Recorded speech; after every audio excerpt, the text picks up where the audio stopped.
నా పేరు సతీష్ అన్న, మాది సిద్దిపేట డిస్టిక్. నేను ఎస్ఐ కానిస్టేబుల్ ఆస్పిరెంట్ అన్న. అయితే కాంగ్రెస్ గవర్నమెంట్, టీఆర్ఎస్ గవర్నమెంట్ ఉన్నప్పుడేమో 2,00,000 ఉద్యోగాలు ఉన్నాయి ఇస్తా అని చెప్పింది.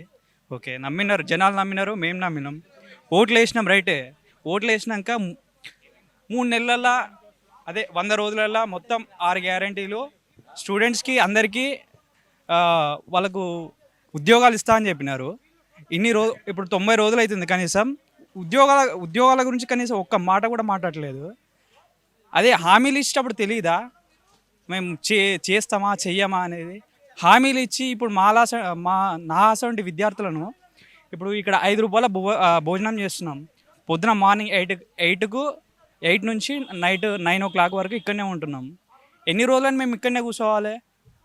మాకంటూ ఇంకా ఏమీ ఉండదా? ఇంట్లో ఫ్యామిలీ ఉంటుంది, వాళ్ళని చూసుకోవాలి. మేము ఇంకా ఫర్దర్గా కెరియర్ ఉంది కదా మాకు. ఎన్ని రోజులని ఇక్కడనే కూర్చోవాలి? ఇప్పుడు ఇక్కడనే ఉన్నాము. ఇంకో 2-3 సంవత్సరాలు అయితే మా ఏజ్ లిమిట్ అనే అయిపోతుంది. ఏజ్ లిమిట్ అయిపోయినాక ఇంకేం చేయాలి? పోయి బర్లం కాసుకోవాలి, ఎడ్లం కాసుకోవాలా? ఇంకా అంతకుమించి ఇంకా వేరే ఆప్షన్ అని లేదా మాకు? ఇంకా అప్పటిదాకా మీరు టైంపాస్ చేసుకుంటా పోతే ఇంకెన్ని రోజులని మేము ఇక్కడ కూర్చోవాలి?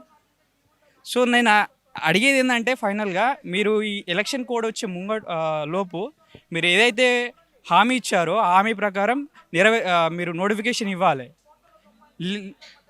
పై ఈ ఏదైతే మీరు 100 రోజులు అన్నారో 100 రోజులు గడిచిన తర్వాత మేము అడగడం ఉండదు, ఇక ఓన్లీ యాక్షనే ఉంటుంది.